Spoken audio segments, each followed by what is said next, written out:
bienvenidos un día más a Dos Son Uno, el podcast. Estamos muy contentos de recibirlos, de que nos abras un espacio en tu carro, en tu casa, en donde sea que estés.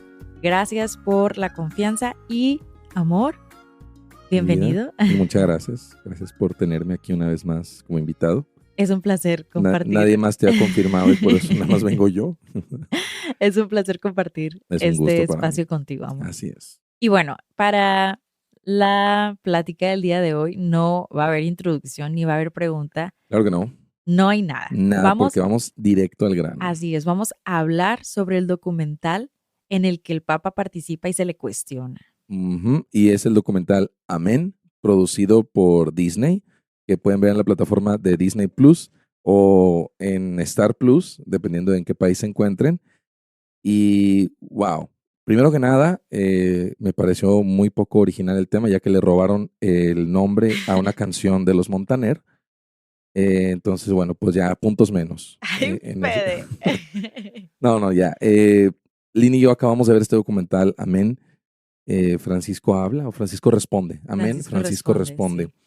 Y wow, qué impresión este documental. Muy real, muy directo. Estamos sorprendidos por muchas cosas, por las personas que escogieron, estamos sorprendidos por las preguntas que hicieron. Y las respuestas del Papa. Estamos sorprendidos por las respuestas que dio y cómo las daba. La pedagogía que utiliza para hablar y comunicar. Y te demuestra tantas dimensiones. Entonces vamos a tratar de hablar lo más que podamos en esta pequeña ventana de tiempo, de platicar de todas las impresiones que tuvimos de este documental. Otra cosa de la que yo estoy sorprendida es la respuesta de muchos católicos. Y yo vi mucha respuesta como negativa, pero después hablamos de eso. Sí. Después hablamos de eso. Vámonos primero por impresiones generales tú y yo. ¿Quieres que yo comience? Sí, si quieres, adelante. A mí me pareció una excelente producción. Primero que nada, sí, en la parte visual, en la parte artística, me pareció excelente. Las intervenciones de ciertos momentos en donde interrumpen las entrevistas para mostrarte a los que fueron a preguntar en su día a día de sus vidas, me pareció como una manera de recordarte estas personas son seres humanos comunes y corrientes que tienen preguntas, como tú, como yo, como cualquiera, que tienen sus vidas, que tienen sus trabajos, sus colegios, sus relaciones. Me encantó eso. Me gustó que no hay música de fondo para tratar de suavizar algún punto, un momento, algún tema. Cuando está hablando el Santo Padre, cuando están haciendo preguntas, no hay música de fondo. La música solo son un par de notitas cuando están estas tomas así generales de ellos en sus casas o lo que fuera, pero no hay música, es una conversación pura, así. Me imagino que ha de haber una versión extendida de esto que necesito ver, la verdad. Todos los cortes de tomas y preguntas que no salieron sin editar. Me encantaría, yo pagaría por ver eso. Me pareció extraordinaria la actitud del Santo Padre. Yo creo que hay muchos mensajes. Yo suelo pensarlo así, porque estudié cine, pero yo creo que hay muchos mensajes sutiles y mensajes indirectos en la manera en la que presentan al Santo Padre al inicio también. Sí, completamente. Me encantó a mí verlo en la sencillez de cómo inicia su día, de cómo está desayunando.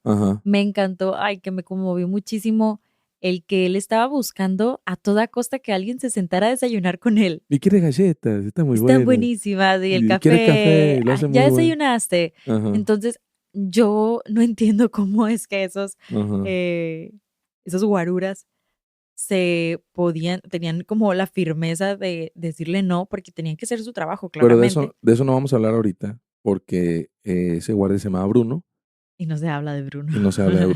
¿verdad? No, ya, en serio. O sea, creo que la sed de compañía del Papa. Sí, que resonó mucho en nosotros, porque cuando fuimos a platicar con el arzobispo de Monterrey, Monseñor Rogelio Cabrera, nos dio la misma impresión. Exacto. De que quería platicar, de que si le preguntamos, ¿cómo está? Y se aventó 15 minutos hablándonos de él, de su vida, de cómo se sentía, de etcétera. Y me imagino, la autoridad eclesial está muy sola. Porque hay personas detrás de esas sotanas. Sí. Hay personas detrás de esos hábitos para los religiosos. Hay personas y necesitan también externar, hablar, necesitan expresarse y ser Sí. escuchados, A mí, ser acompañados. a mí una cosa de ese momento de la introducción es que te muestran la introducción de él y la introducción de los otros muchachos que van a ir a preguntarle. Muy curiosamente, yo creo que sí fue a propósito. Te ponen que ellos se juntaron a platicar antes de ir Ujú. y él está solo. ¿Qué es la realidad? Eso me llamó mucho la atención. Para mí eso fue como yo no conozco a los directores, no sé qué bandera traen, pero ese mensaje para mí estuvo muy clarito de que el vicario de Cristo opera en una realidad. Yo creo que él es como un puente entre el mundo espiritual que existe y que es real Ujú. y el mundo físico en el que nos encontramos. Y él opera tanto en ambas dimensiones. ¿Qué cosa del multiverso? Ni que nada. O sea, el plano espiritual es real y yo creo que tangiblemente él opera en el plano espiritual y en el físico al mismo tiempo. Ujú. Y por eso se le ha de dificultar tanto el que ellos sí podían juntarse. ¿Estás nervioso? Sí, estamos nerviosos. Sí, jaja. ¿Y de dónde venís? ¿Alguna vez has viajado? Y no sé qué. Y él está viendo la ciudad, hace comentarios muy puntuales a su chofer, o sea, como que, y las personas alrededor, como que el peso de la gravedad de él como persona es tan grande que los demás prefieren no acercarse. Yo me imagino que si te dijeran, vas a ser el guardaespaldas del Santo Padre y te sentaras a desayunar con él cada vez que te invita a un café, no se lograría nada en la iglesia porque terminarías ahí con él 3 horas hablando y platicando. O sea, es como ese peso de la responsabilidad que él lleva y de lo que él representa, Ujú. que ellos no están conscientes.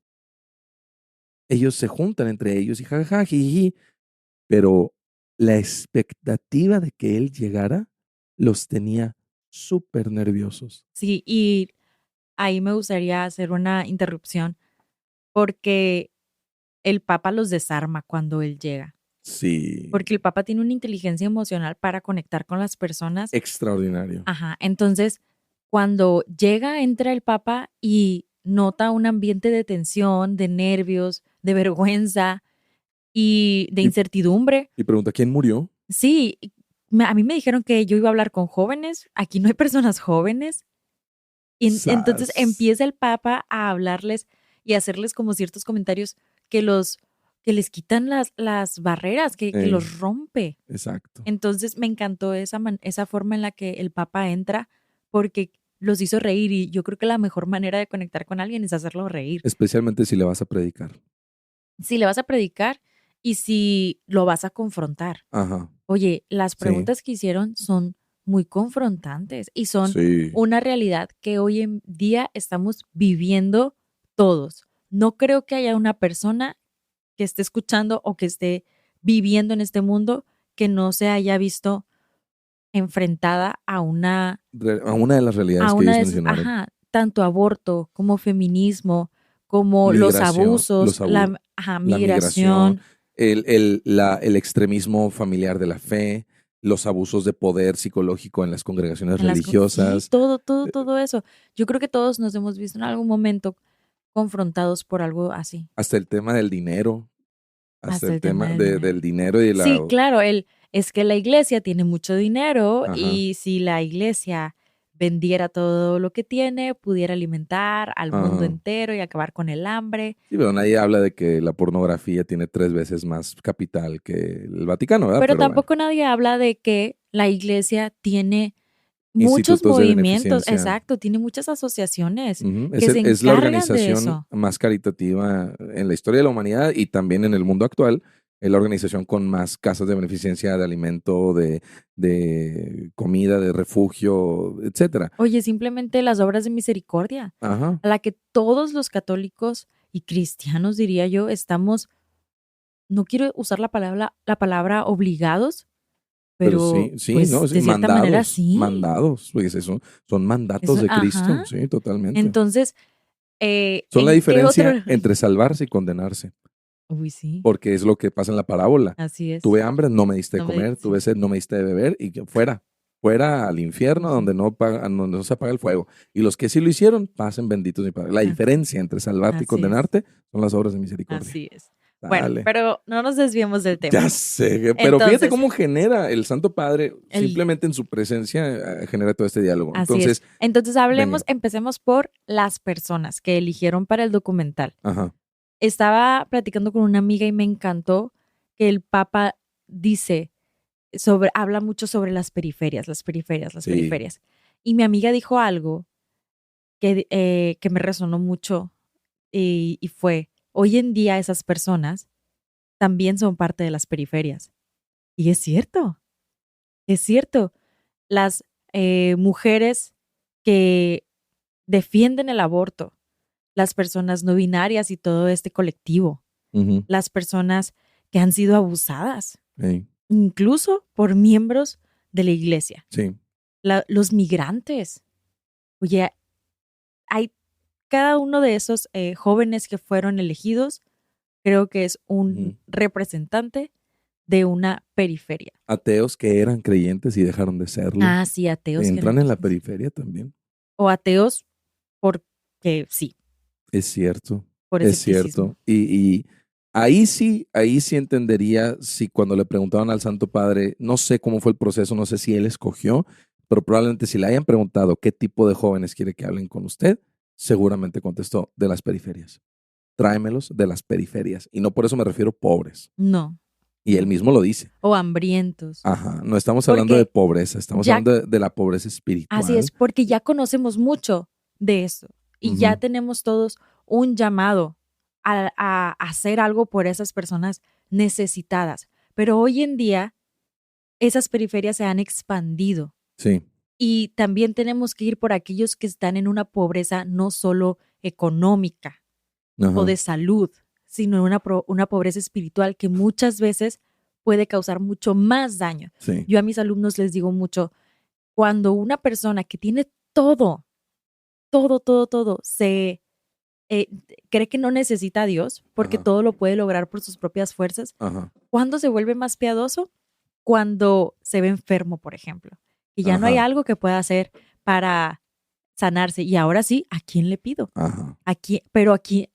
Pero es a quién acudo. Empiezas a buscar Ujú, a quién acudir. Estas personas ya no buscan a quién acudir. no, Estas personas dicen, la iglesia, los católicos, Dios ya no tienen nada que ofrecerme, ajá, porque creen que por sus propias fuerzas o por sus propios enojos pueden obtener lo que quieran y que la iglesia no los escuche y que la iglesia es cerrada y claro. que los católicos los odiamos Sí, sí, y sí. los excluimos y que Dios no los ama y que Dios los condena. Ujú, Empiezan a creer en ese tipo de cosas. sí, Y por esas personas también tenemos que ir.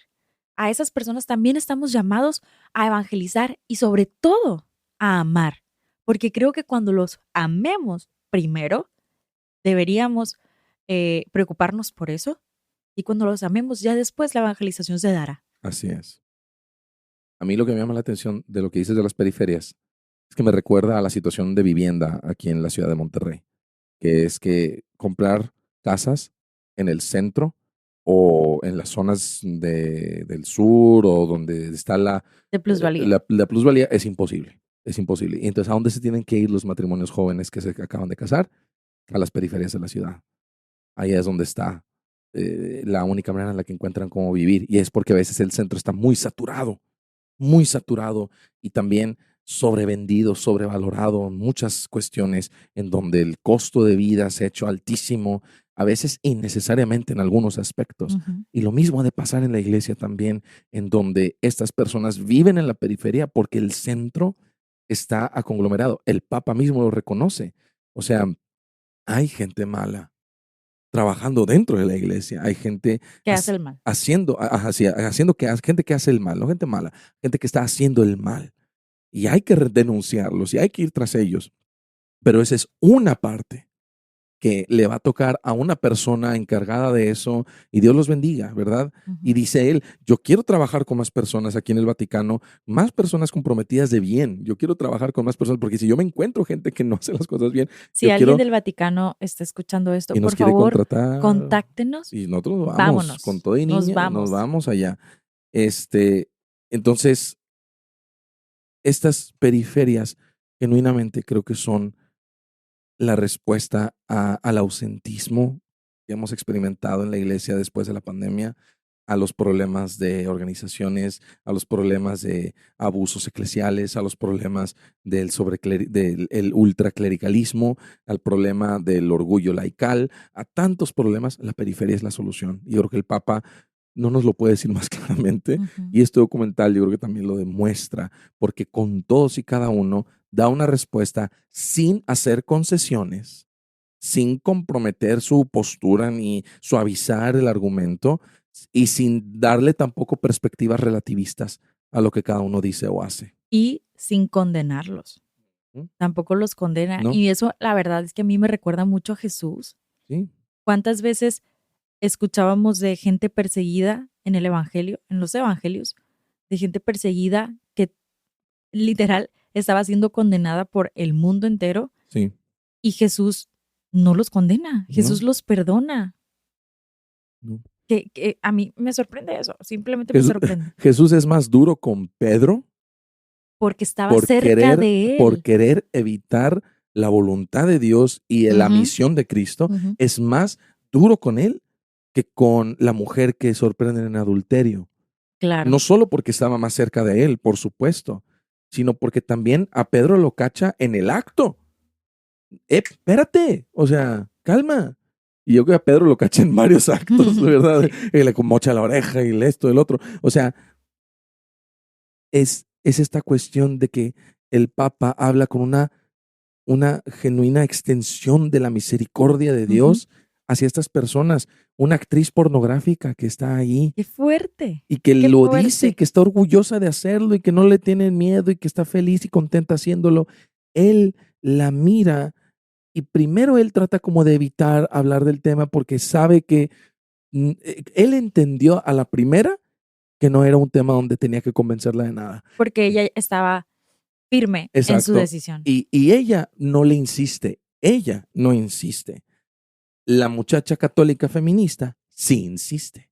Ella sí se va a querer profundizar en el punto, porque el Papa se va por el tema de la comunicación y la tecnología. Pero sí habla de la moral. Sí, así, exacto, lo mantuvo en el tema de la moral y ahí lo dejó. O sea, porque él entendió, yo no voy a ponerme ahorita ni a condenarla porque no lo está haciendo en este momento, ni tampoco voy a ponerme a juzgarla de que está mal lo que está haciendo. No, no es el lugar, ni el momento, ni la circunstancia, ni nada. Esa sabiduría, esa pedagogía es el hecho de que Él es el vicario de Cristo y es el Espíritu Santo literal ahí en la persona en donde más influencia tiene. Y dos, la inteligencia que tiene como persona el padre Bergoglio. O sea, él como hombre, como Francisco, tiene una sabiduría extraordinaria que aventó, fue muy cuidadoso, pero fue muy claro en que él sabe de lo que está hablando. Para todas las personas antipapistas que lo vetan de viejito, chochero y que no sé qué onda, y que justamente tienen al Papa Benedicto en paz descanse en este pedestal de teólogo que me parece maravilloso, el pedestal humanista pedagógico en el que deberían tener a Francisco no lo ven o lo ignoran totalmente. Pero para mí esto fue un masterclass callador de bocas de la inteligencia, ¿no? Y la sabiduría estudiada que tiene este hombre por cómo respondía y dependiendo de cómo le formulaban la pregunta, contestaba. Así es. A las preguntas suaves, contestaba suave.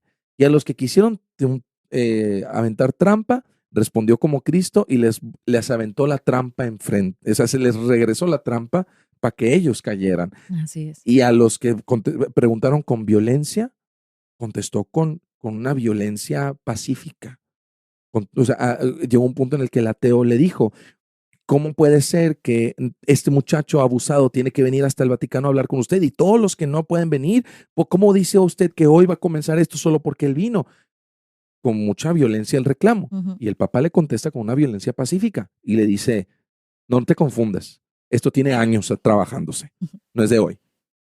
Y fue como que te la boca. O sea, claro, porque es el problema con la gente que tiende mucho a apuntar y juzgar las acciones de la iglesia cuando desconocen más de lo que creen. Exacto. Entonces, estás ahí señalando X cosa cuando no conoces que detrás ya hay un proceso y un camino recorrido muy largo. Decía el cardenal Fulton Sheen, que ya encontré quién fue el que lo dijo, el cardenal Fulton Sheen decía, conozco 10 personas que genuinamente odian a la Iglesia Católica y conozco de miles y miles de personas que odian lo que creen que es la Iglesia Católica. Así es.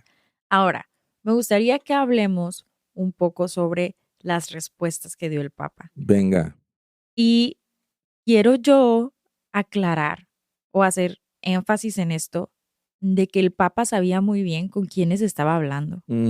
Y más allá de saber con quiénes estaba hablando, el Papa sabía lo que esas personas necesitaban. Sí. El Papa no estaba contestando para ti, católico preparado con un proceso de quién sabe cuántos años de conversión. No. El Papa estaba hablando con personas heridas, lastimadas, enojadas con curiosas. La iglesia, curiosas, pero que están viviendo situaciones muy adversas en sus vidas y que han tomado decisiones que incluso sus decisiones las han llevado a ser parte de su identidad, erróneamente, ¿verdad? Sí. Erróneamente, pero que han pensado en que lo que decidieron ya es lo que son. Sí. Entonces, me encantó a mí las respuestas que el Papa daba, porque el Papa, lo vuelvo a decir, no estaba hablando con los católicos convertidos y ya tienen un proceso y a los cuales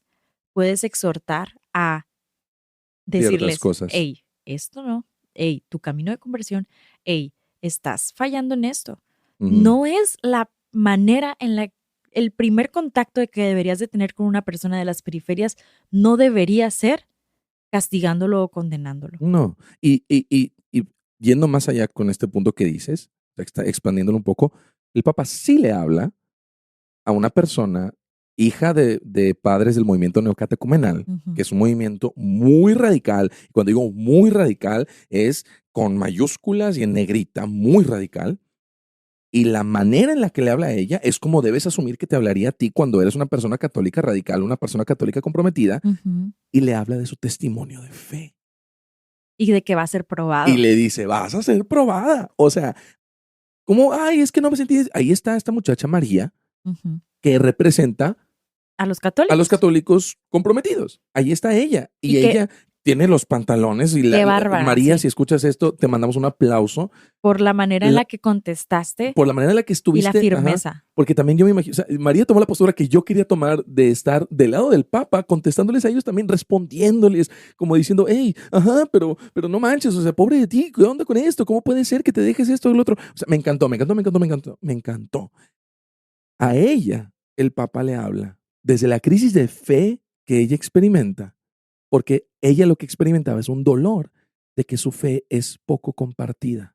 O incluso yo leí entre líneas poco compartible. ¿Cómo le comparto a estas personas que yo todos los días salgo con mi mamá y mis hermanos y mis 20 hermanos, ¿verdad? Y hacemos la oración de la liturgia de las horas y repetimos estos rezos casi como un culto? Qué difícil, porque ponen esa imagen, ponen ese video de ella y me encanta la mirada que ella tiene como de, su máquina, es una mirada que yo he hecho. Es una mirada de, aquí estoy, pero ¿cómo le explico esto a la muchacha abortista? ¿Cómo le explico esto al ateo? ¿Cómo le explico esto al no binario? Es difícil de compartir la fe cuando ya está definida por tanta regla. Y entiendo, he estado ahí, me encantó porque he estado ahí.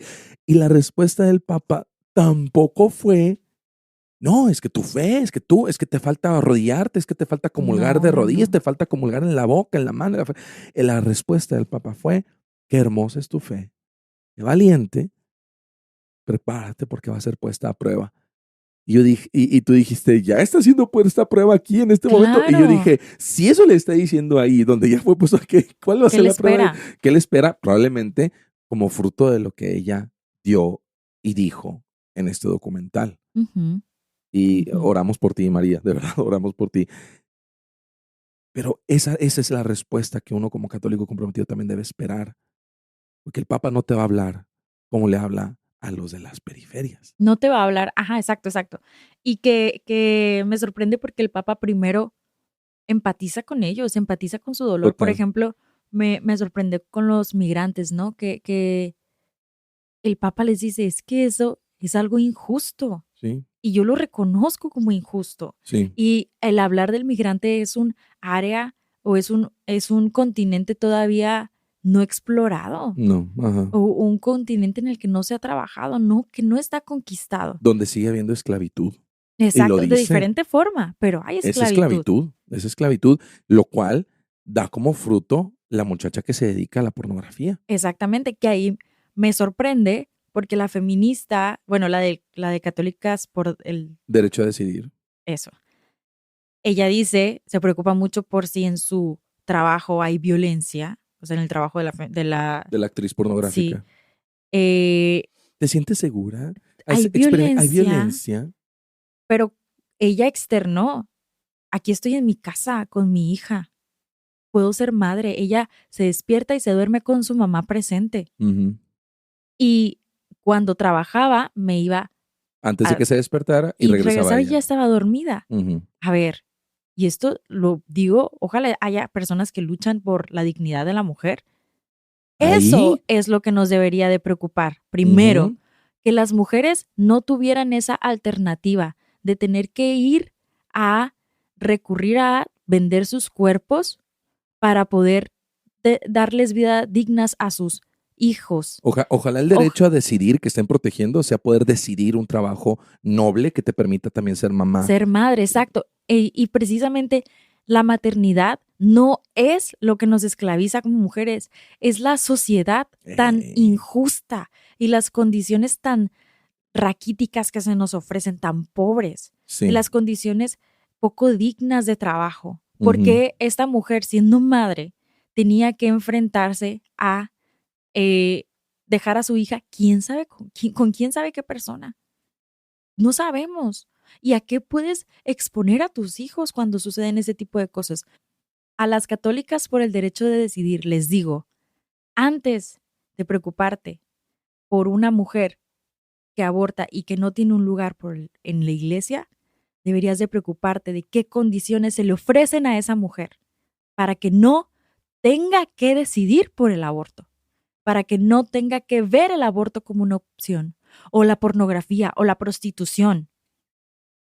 Antes hay un trabajo que hacer. Hay un trabajo previo por el cual nos deberíamos de ocupar más y de preocupar más. Y, Y es, ahí está la labor, ahí está la verdadera labor. y el Papa lo sabe y lo dice en el tema de los abusos, porque dice, es un tema que estamos acatando de raíz en los seminarios y en la parte formativa. Es esa misma realidad donde encerrar curas es una consecuencia, no es una solución. No es una solución. Abortar es una consecuencia, no es una solución. Ujú. Y el Papa todavía en esa misericordiosidad que debemos expresar nosotros también es, ¿hay un lugar para acompañar a las mujeres que han abortado? Claro, Sí, claro que lo hay. claro, un lugar de amor, de abrazo, de reconciliación, de misericordia, de lo que necesiten De estas mujeres, sanación. de sanación, de todo. Pero cuando esta muchacha católica pro aborto cruza el puente de decir, independientemente de cuál sea su decisión, espérate.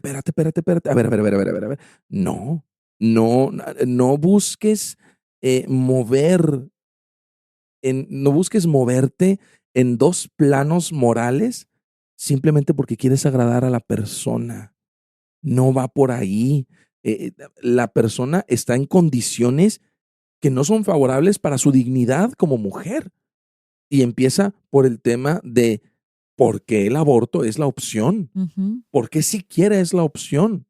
Y a mí me llamó mucho la atención que en ese feminismo. Y el Papa, te digo que hay una sagacidad. Yo también lo pensé y luego el Papa lo dijo, que fue en otro tema, pero lo puedes relacionar igual, fue tu necesidad de meter a la mujer en este molde es absolutamente machista. Y le dijo, no te enojes, pero es machismo. Hijo de su máquina. O sea, no, qué golazo, che. O sea, y sí, compañera, mujer pro aborto católica por derecho a decidir, es verdad. El querer acomodar a una mujer a una consecuencia desastrosa, científicamente comprobada que es un asesinato porque es una vida la que estás terminando. Científicamente, el 98% de los estudios realizados en las universidades más prestigiosas te demuestran que hay vida desde el momento de la concepción, venme a decir lo que quieras, que tiene consecuencias psicológicas, que tiene consecuencias médicas, que tiene consecuencias físicas. A la mujer, todo a ella.